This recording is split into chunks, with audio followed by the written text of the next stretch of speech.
अस्सलाम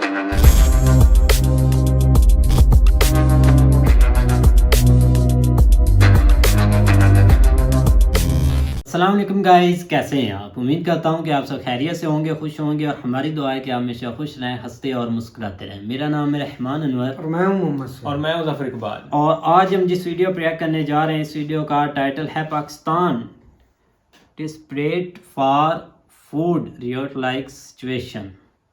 सही है भाई? सही है। तो ऐसे हालात हैं, तो देखते हैं वीडियो। तो अगर वीडियो पसंद आए तो लाइक सब्सक्राइब ज़रूर कीजिएगा और कमेंट में अपनी राय का इज़हार ज़रूर कीजिएगा। तो करते हैं वीडियो स्टार्ट।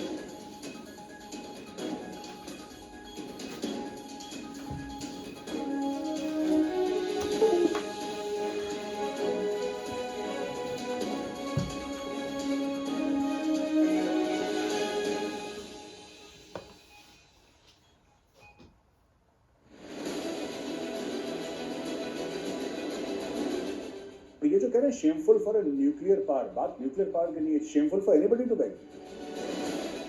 किसी भी मुल्क के लिए, चाहे वो न्यूक्लियर पावर हो चाहे ना हो, और फौज किसी भी देश की, भारत हो, श्रीलंका हो, चाइना हो, कोई भी हो, वो उस देश की ना, जिसको कहते हैं जवानी लोग हैं ना, कोई भी हो यार, एक मेरा सलूक है यार, भीख नहीं मांगते लोग, ये भूखे सो जाएंगे, भीख नहीं मांगेंगे। पाकिस्तान कह रहा है कि भूल जाओ, हमने तुमसे पैसे लिए ही नहीं है, भूल जाओ हमने तुमसे पैसे लिए हैं। They are talking about debt for. Jai Hind दोस्तों, मैं हूं मेजर गौरवारी और आप देख रहे हैं चाणक्य के डायलॉग्स। इस वीडियो को लाइक करिए, हमारे चैनल को सब्सक्राइब करिए, बेल आइकन दबाना बिल्कुल मत भूलिएगा। अच्छा, शहबाज शरीफ ने एक और गोली दे दी है। मैंने कल डिस्कस करा था आपके साथ वीडियो पे, शहबाज शरीफ ने फिर एक और गोली दे दी, उसी स्पीच में आगे बोलते हैं, it is shameful for a nuclear power to beg. एक एटमी ताकत, एक न्यूक्लियर ताकत पाकिस्तान के लिए बड़ी शर्म की बात है कि वो भीख मांगता है।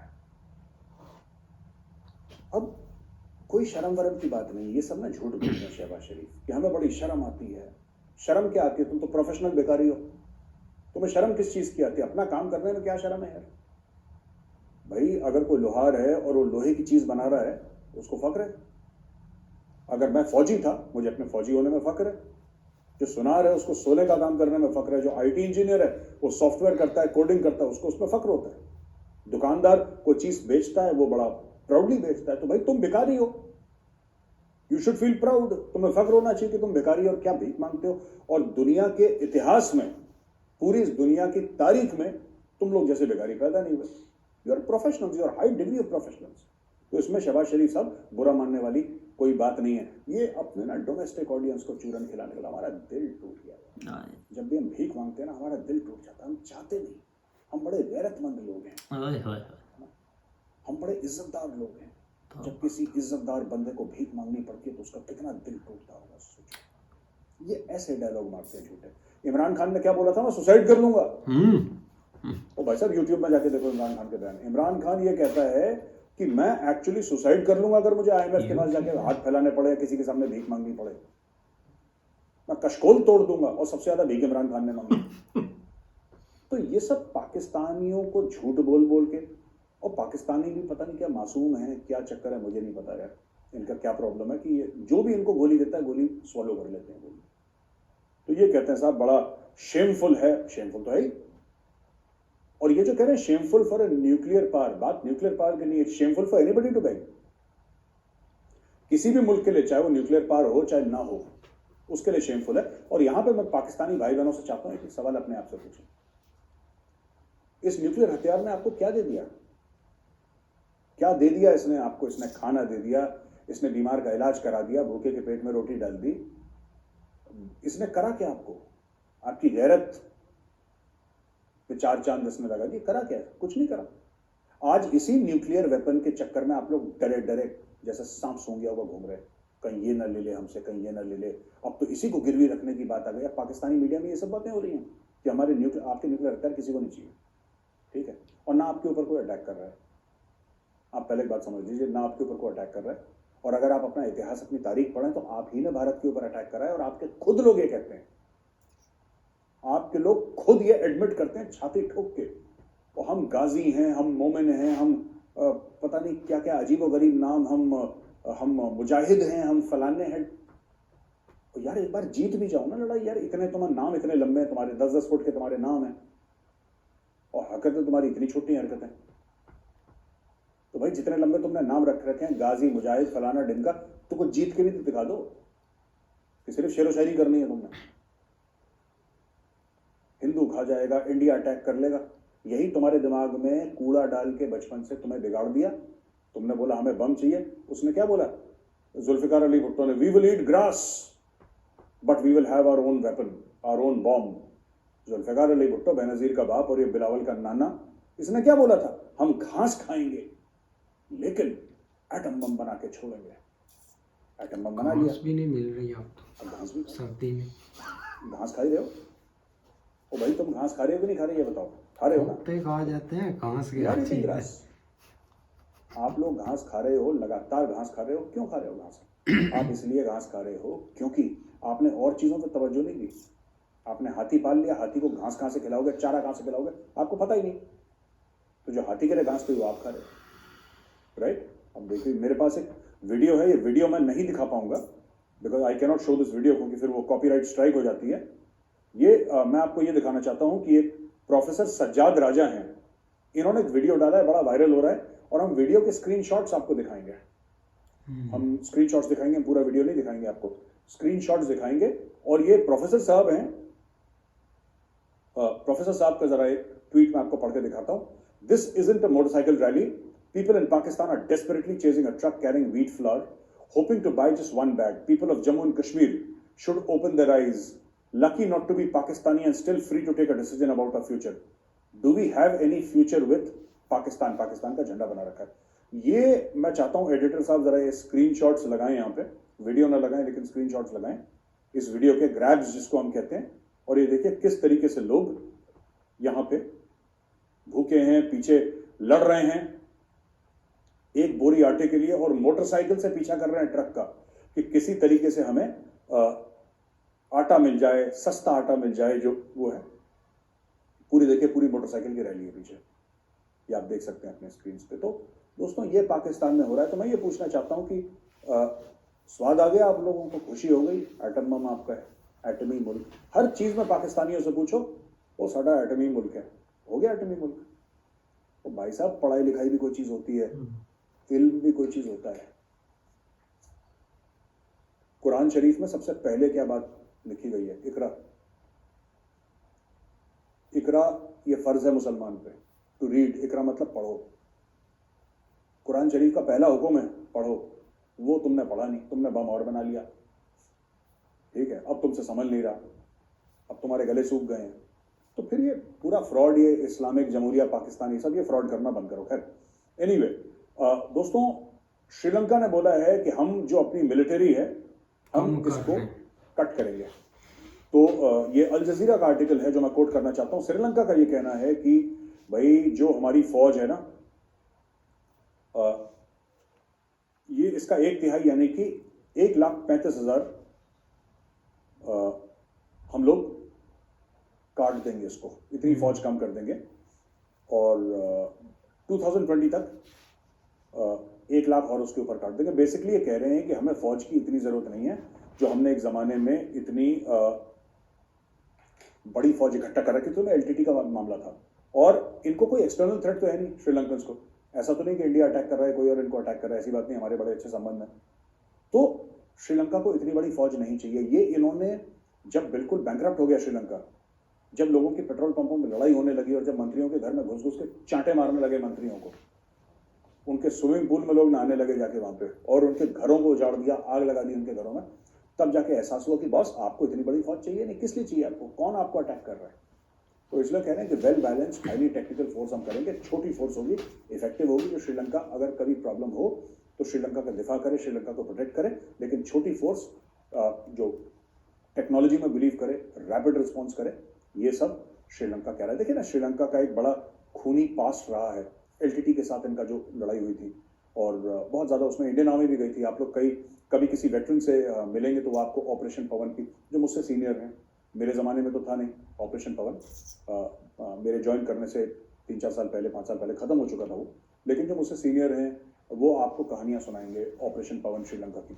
और मैंने भी ऑपरेशन पवन की कहानियाँ सुनी हैं। मैं कभी श्रीलंका गया नहीं, और जाहिर सी बात है जब ऑपरेशन पवन चल रहा था उस समय मैं स्कूल में था, तो ऑब्वियसली मेरा कोई नॉलेज नहीं है ऑपरेशन पवन के बारे में, लेकिन जो सीनियर वेटरन्स हैं वो आपको एजुकेट करेंगे। आप कभी उनसे पूछिएगा कि कितनी मुश्किल लड़ाई थी जंगलों के बीच में। वो श्रीलंका की फौज ने भी लड़ी है, और श्रीलंका की फौज ने जो भी करा, ह्यूमन राइट्स वायलेशंस करे, फौज ने वो लड़ाई जीती है। आज की तारीख में लिट्टे तो है नहीं वहाँ पे एलटीटी। अब एलटीटी है नहीं तो इतनी बड़ी फौज चाहिए क्यों? क्योंकि फौज को ना, you get the army, you पे फॉर इट। एक साफ सीधी बात है, आपको थोड़ी सी अटपटी लगेगी मेरी बात, लेकिन फौज के लिए पैसा चाहिए। अगर आपको फौज रखनी है ना, तो फिर आपको उतना पैसा चाहिए, और अगर आपके पास उतना पैसा नहीं है तो आप वो फौज नहीं रख सकते। बिकॉज फौज it's a state born expenditure, कि स्टेट पैसा देता है इसका फौज का। और फौज किसी भी देश की, भारत हो, श्रीलंका हो, चाइना हो, कोई भी हो, वो उस देश की ना, जिसको कहते हैं इंश्योरेंस पॉलिसी होती है। इंश्योरेंस पॉलिसी रोज इस्तेमाल नहीं होती, लेकिन जिस दिन बहुत बड़ी समस्या आ जाती है, बहुत बड़ी प्रॉब्लम आ जाती है, उस दिन इंश्योरेंस पॉलिसी इस्तेमाल। एंड दैट इंश्योरेंस पॉलिसी का प्रीमियम ना is very high, it's very steep. तो दोस्तों ये दूसरी बात थी। अब मैं आपको तीसरी चीज बताने लगा हूं यहाँ पे कि अटलांटिक काउंसिल एक बड़ा इंपॉर्टेंट थिंक टैंक है अमेरिका में। अटलांटिक काउंसिल ने 2-3 बातें कही हैं जो कि which are very very important. यार इन्होंने बोला है कि इसमें ना, by 2033 do you expect any of the following countries to break up internally for reasons including but not limited to revolution, civil war or political disintegration?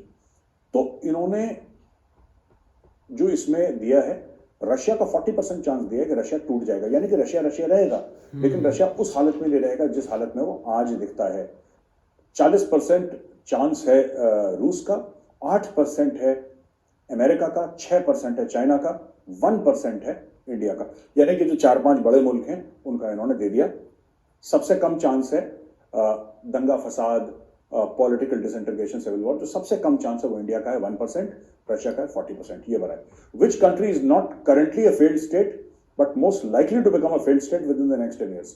जो मुल्क आज की तारीख में फेल्ड स्टेट को हम नहीं कह सकते कि फेल्ड स्टेट है, लेकिन अगले 10 साल में मोस्ट लाइकली है कि वो फेल्ड स्टेट हो जाए। इसमें नंबर 1 पे रशिया फिर से। एक्चुअली रशिया के पीछे क्यों पड़े लोग, मैं आपको बताता हूँ। रशिया ने ना, मुझे ऐसा लगता है कि जो यूक्रेन में उसके एम्स थे रशिया के ना, कि हमारे ये एम्स होंगे यूक्रेन में, वो एम मीट नहीं कर पाई रशियन मिलिट्री। इसलिए इतने कमांडर्स चेंज हो रहे हैं, सैक हो रहे हैं, किसी और को लगा रहे हैं, वो कर रहा है ये। You see this entire thing, they have not been able to control Ukraine. क्या ये जो करना चाहते थे, देखिए कोई कहते हैं कि साहब वेस्ट का प्रोपेगेंडा है, इसका प्रोपेगेंडा है। चलो मैं कह रहा हूं सब प्रोपेगेंडा है। यूक्रेन रूस की पिटाई कर रहा है, ये सारा प्रोपेगेंडा है, मैं मान के चल रहा हूं प्रोपेगेंडा है। लेकिन एक बात बताओ, आज की तारीख में भी लड़ाई चल रही है कि नहीं चल रही? बस अपने आप से इतना सवाल पूछिए, क्या रूस और यूक्रेन की लड़ाई चल रही है, हाँ या ना? अगर रूस और यूक्रेन की लड़ाई चल रही है तो मैं ये जानना चाहता हूं कि जो तकरीबन 23 या 24 फरवरी को लड़ाई शुरू हुई थी, राइट, 11 महीने हो गए उस लड़ाई को, लगभग 11 महीने जिस लड़ाई को हो गए हैं दोस्तों, अब मुझे आप ये बता दो कि जिस लड़ाई को 11 महीने हो गए अभी तक खत्म क्यों नहीं हुई? आज के जमाने में 21st सेंचुरी में 11 महीने की लड़ाई होती है? Do you have wars for this thing, you know, these are high intensity wars. This is not like कि 20 साल के लिए अमेरिका अफगानिस्तान में बैठा है और काउंटर इंसर्जेंसी ऑपरेशंस कर रहा है। वो तो चलते हैं, दिहाइयों चलते हैं, दशकों चलते हैं, मैं उसकी बात नहीं कर रहा, मैं जंग की बात कर रहा हूं। रशिया कहां पे, रशिया अपना रास्ता भूल गया। इतना सा बिलान भर का यूक्रेन उसको क्यों नहीं काबू कर पाया? ठीक है, अमेरिकन कंसल्टेंसी उनको दे रहे हैं, हथियार दे रहे हैं, पैसा दे रहे हैं, सब दे रहे हैं, लेकिन ट्रिगर पे जो उंगली वो तो यूक्रेनियन है। ये आपको बात माननी पड़ेगी, आपको पसंद आए ना, ये आपको बात माननी पड़ेगी कि 11 महीने बाद भी वहां पे जंग जारी है। और कीव जो है उनकी कैपिटल सिटी वैसे ही खड़ी है जैसे पहले, टूट गई जैसे भी, पर ऑक्यूपाई नहीं कर पाया।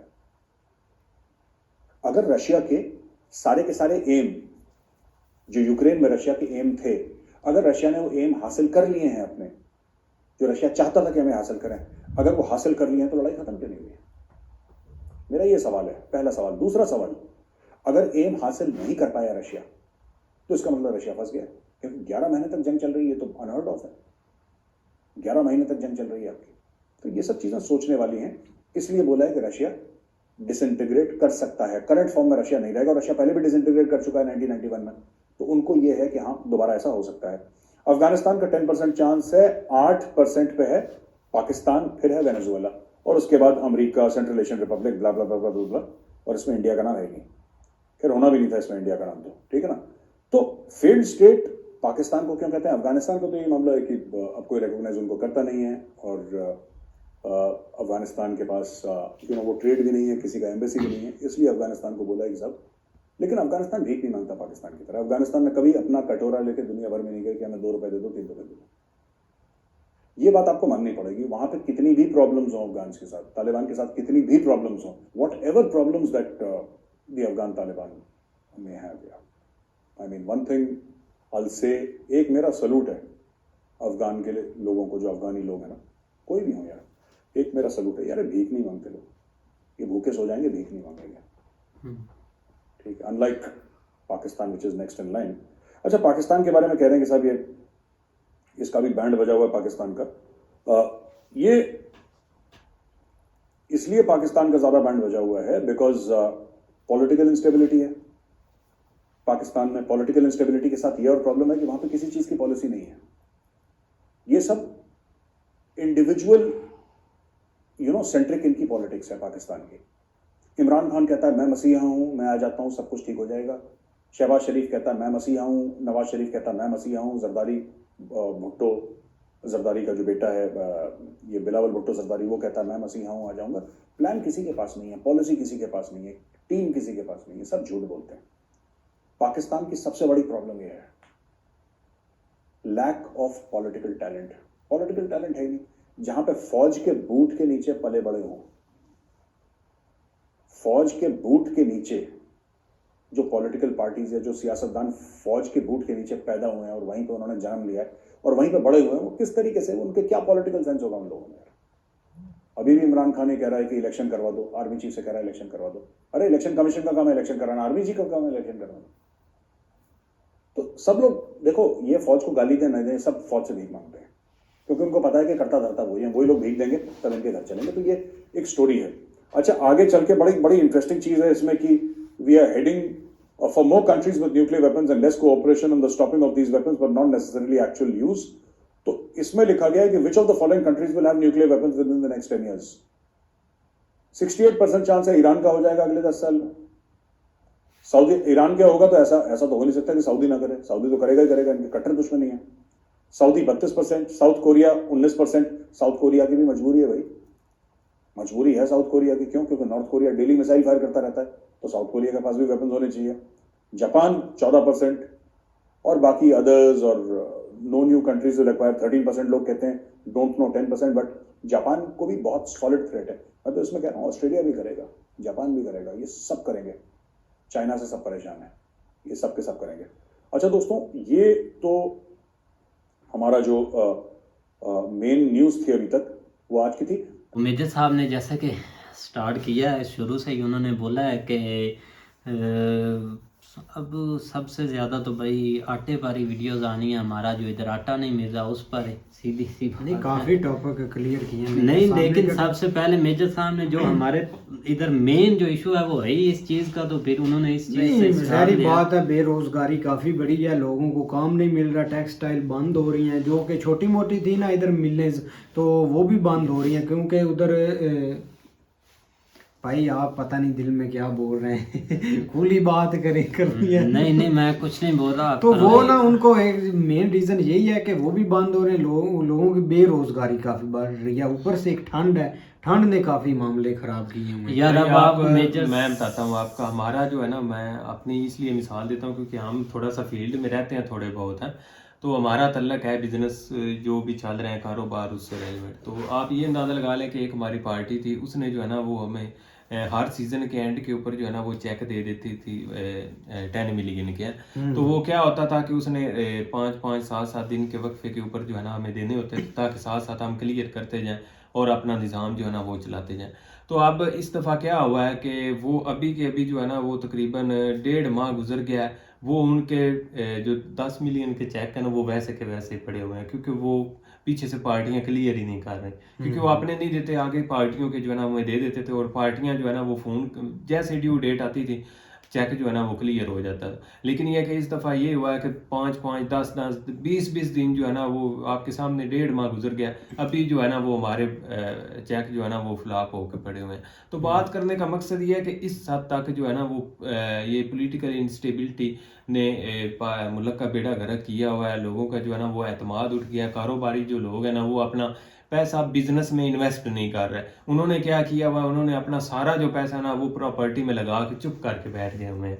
लेकिन कुछ अब जो है ना, एक और मैं आपको बात बता दूं कि कुछ ऐसे लोग हैं, उन्होंने क्या किया हुआ कि उन्होंने डॉलर परचेज करके ना आपने सेव कर लिए हैं। उसकी रीज़न क्या है, क्यों उन्होंने सेव किया? उन्होंने इसलिए सेव किया क्योंकि आगे जो आ जानी है वो केयर टेकर गवर्नमेंट आ जानी है। जैसे ही केयर टेकर गवर्नमेंट आएगी, $7 रेट जो है ना वो 20 से 25 रुपए जो है ना वो ऑटोमेटिकली जो है ना वो ऊपर चला जाना। तो उनको उस चीज़ का जो है ना वो फायदा होना। तो यहाँ पे ऐसे लोग बैठे हैं जो पर्सनल अपने जो है ना वो पेट का सोचते हैं, चाहे वो छोटे हैं बड़े हैं, ठीक है ना। मुनाफकत इसी को कहते हैं। आप अगर देखें ना तो यहाँ पे बहुत सारे ऐसे लोग आपको मिलेंगे, उनको जो है ना वो मुल्क की कोई परवाह नहीं है, पहाड़ में जाए जो भी है, लेकिन उन्होंने अपना प्रॉफिट। अब आटे का मसला है ना, तो उसमें भी यही रीज़न है। उनका फोकस क्या है कि उनका फोकस है भाई अपना प्रॉफिट कमाना, क्योंकि उनको पता है जैसे ही जो है ना वो गंदम की बिजाई होती है, साथ ही जो है ना वो गंदम की शार्टेज हो जाती है, क्योंकि ज़्यादा जो भी उन्होंने स्टोर्स में रखी होती है वो जो है ना वो किसानों को दे देते हैं, और वो जो है ना वो बिजाई के काम, लेकिन इनके पास जो है ना वो बहुत कम हिस्सा बच जाता है। तो वो क्या करते हैं, वो उसको फिर ब्लैक करके सेल करते हैं। ब्लैक कैसे करते हैं, एक जो है ना वो उसने शार्टेज कर लेनी है, उसने कमाना है, फिर दूसरे ने शार्टेज कर लेनी है। इस तरह करके जो है ना वो इनका निज़ाम एक चलता रहता है। और मतलब अब आगे क्या होना है, अब अगली शार्टेज की मैं आपको बता देता हूँ। अच्छा, अगली शार्टेज होनी है आपकी चीनी की। अच्छा, हाँ जी, क्योंकि अभी गंदम भाई मंगा ले चीनी को 5-6 तो है। क्योंकि ये थोड़ा सा इसका काम है, थोड़ा चीनी के रिलेटेड, तो मैं इसको इसलिए आगाह कर रहा हूँ। हर साल जैसे ही हमारे यहाँ कटाई शुरू होती है ना गन्ने की, सर्दियों के जनवरी मिड में जो है ना वो स्टार्ट हो जाती है जो है ना वो क्रेशन इसकी गन्ने की। तो क्या करते हैं, साथ ही जो वो पहले वाला सिस्टम होता है उसको जो है ना वो स्टॉक कर लेते हैं, क्योंकि ये 15-20 दिन या जो है ना वो लगते हैं उसको सेटमेंट करते या सारा कुछ करते, उसके बाद जो है ना उसकी प्रोडक्शन शुरू हो जाती है। तो वो 15-20 दिन इन्होंने अब क्या करना है, उसको ब्लैक में सेल करना, स्टॉक करके जो है ना वो अपने गोदामों में मार्केट में शॉर्ट करके और हर तरफ रोला तो भाई यही कारोबार होता है, इससे ही वो लोग फायदा उठाकर इतने मतलब कि ऊंचाई पर जाते हैं। तो फिर आप एक मुल्क का नाम ना इस्तेमाल करें कि हम जी मुल्क भाई ऐसे पाकिस्तानी हैं, हम एक खुद गर्ज कौम है, हम ला इलाहा इल्लल्लाह के नाम पे बने भाई वो तो एक चूरन है ना, वो एक चूरन है, वो जो सामने चूरन के पीछे लगे हैं की बात करें तो सब यही है, आकर बोलते हैं कि हमने भीख नहीं मांगनी, हमने किसी मुल्क से नहीं पैसा लेना तो फिर भी आपने सऊदीया चाइना ये तो आपके मेन है ना, मतलब कि जाना है और लेकर आ जाना है। लेकिन वो भी तंग आ चुके हैं। इस बार उन्होंने काफी एक इशारा दिया कि भाई माफ कर दो, उन्होंने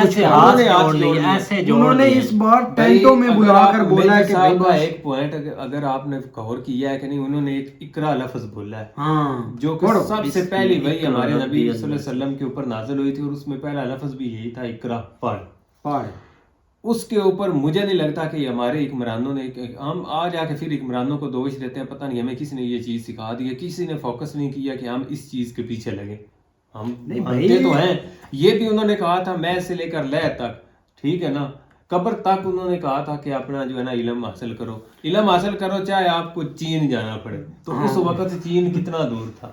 क्योंकि वो मिसाल मेरी बात सुनो, मैं आपको बता रहा हूँ, जो कौमें इस चीज के पीछे लगी है ना, वो आपके सामने कहाँ पे कहाँ खड़ी हुई है। भाई तलीम ही एक वाद जरिया है जिससे भाई मेरी तो बात सुनो, आप सही बोल रहे हैं, तलीम एक जरिया है। अब जो बेचारे तलीम हासिल करते हैं, घर में आते हैं, आगे से आटा नहीं होता, पैसा नहीं होता, बाप बेचारा कोई बीमार होता है, कोई बूढ़ा होता है, तो वो कौन पढ़े या मतलब के कमाई करें, उनकी एक मजबूरी बन जाती है काम करना। इस तरह आपको एक बना दिया गया। अब ना तो ये यूके है, आप दिन में पढ़े और कुछ शिफ्टें लगाकर काम भी करें। ये पाकिस्तान है भाई, 24 घंटे काम करना है, तब जाकर घर का चूल्हा चलता है। और रही आप लास्ट पर अफगानियों की बात के, मेजर साहब का भी बोल रहे हैं अफगानी गैरतमंद है, ये उधर भी बगैरत बैठे हैं, इधर भी बगैरत बैठे हैं। अल जवारी को किसने मराया था?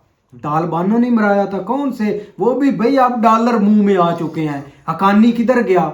शायद मतलब कि सिराजुल हकानी किधर गया? लीडर जो उसको मानते थे, अब वो किधर गया, नाम कभी सुना है? सब फना। ये डॉलर लेंगे, एक पार्टी डॉलर लेती है, एक पार्टी को गायब कराती है, इसको मारो। उन बेचारों का पता ही नहीं है भाई, ये भी डॉलर खाते हैं, ये भी डॉलर खाते हैं। अब डॉलर अब मेरी बात सुनो, सियासत चल रही है ऑस्ट्रेलिया से, मतलब उनकी एक सीरीज कैंसिल हुई है, साथ ही इन्होंने ऐलान कर दिया कि हम खेलेंगे भाई, किन पाकिस्तान ने। अच्छा, तो ये सियासत चलती है, इधर भी वही बैठे हैं, उधर भी वही बैठे हैं, ये सेम टू सेम है, बस वो चुरन है, वो हमें खिला रहे हैं। हाँ। ये अब उनके साथ सीरीज खेलेंगे। अब मेजर साहब प्लीज आप भी एक बार देखें कि ये हर तरफ डॉलर ही डॉलर चल गया भाई, तो अब डॉलर की ज्यादा मांग होती जा रही है, क्योंकि वो इंटरनेशनल रुपया यहाँ पे हर तो जगह भाई चलता दरख्त है। लगाने चाहिए डॉलरों के, पानी देना चाहिए दिन रात। इधर ऐसे जो ही है कर वो दिया। काट रहे हैं, वैसे लगे कीड़े हुए तो मकोड़े इन्होंने- समझा हुआ लोगों को भाई। अब बात हो रही थी भाई स्टडी के ऊपर, तो ये मैं इसलिए बात कर रहा था कि पढ़ाई क्यों इम्पोर्टेंट है। और अब जैसे भी हालात हो ना, अगर बंदा थोड़ा बहुत पढ़ा लिखा हो ना, तो वो कहीं ना कहीं हाथ मार लेता है। ठीक है, एक अनपढ़ बंदे के लिए ये चीजें करनी जो है ना वो बहुत मुश्किल होती है, क्योंकि वो जी, पढ़ाई अनपढ़ तो बंदा जरूरी है ना रिस्क भाई। ले भी लेता है। तो इसलिए जो है ना वो सही बात की उन्होंने कि आप पहले जो है ना वो लोगों को पढ़ाई की तरफ या इस साइड के ऊपर लेके जाएं, उनको पता चले कि उनका असल मकाम क्या है। बाकी रही बात भाई खुददारी की, तो खुददारी में तो बिल्कुल इन्होंने खुद कहा था, खुल के इन्होंने कहा था कि भिखारियों की कोई बंदा इज्जत नहीं करता, बेगर्स कांट बी चूजर्स, ठीक है ना, कि जो भिखारी होते हैं उनकी चॉइस कोई भी नहीं होती। तो हम इस चीज के ऊपर भाई अमल पैरा हैं, और ये उन्होंने बिल्कुल एक दिल की बात की थी। बाकी ये जो चूरन भाई आप होता है कि मेरी हम बात खुददार सुनना, कौन हैं, शर्म किस ये बात चीजें की? हैं। जो मिलना है वो आपको ही मिलना है, आपने किसी पर कौन सा लगाना है? तो इसमें ये शर्म है। नहीं आती, इधर से आया उधर पहुंचा दिया, प्राउड से मांगे। प्राउड से भाई मांगते हैं। तो ये अगर बात- लगाने हो, अगर टेंशन हो, तो फिर एक मतलब के सिस्टम सही चल जाता है। तो भाई मेरे फिर लोगों को बातें भी ना सुनाया तो करो, बातें वो सीधा आपके चीज़ आप दिखाया लोग करो कि आप लोगों की बातें वो सुनते हैं, आप सुनते हैं तो वो करते हैं। आपको इमरान खान ने कितना इमोशनल किया हुआ है, इमोशनल की हद तो हो गई है, बिल्कुल। तो वो इमोशनल के साथ खेलते हैं भाई, आपको अभी तक नहीं समझ लगी। अभी भी भाई और ऊपर से बोलते हैं इलेक्शन हो जाए तो ठीक हो जाएगा, अभी भी समझते हैं कि इलेक्शन होने हैं। अभी इनको लगता है कि इलेक्शन होते हैं और, इधर भाई और वो- वोट से बंदा सिलेक्ट होता है। इधर वो आते हैं, एक बंदे को वजीर आजम, चाल भी निकल, ये लो फैल जो भी है फैल भी इधर रखो, अगला वजीर आजम बन गया। हाँ। कहाँ की भाई पहले भी ले लेते हैं और अब- डायरी अकेली देते हैं, और भाई गुस्सा नहीं। चलो खैर, यार- उम्मीद करते हैं आपको वीडियो पसंद आएगी। अगर पसंद आए तो लाइक सब्सक्राइब जरूर कीजिएगा और कमेंट में अपनी राय का इज़हार जरूर कीजिएगा।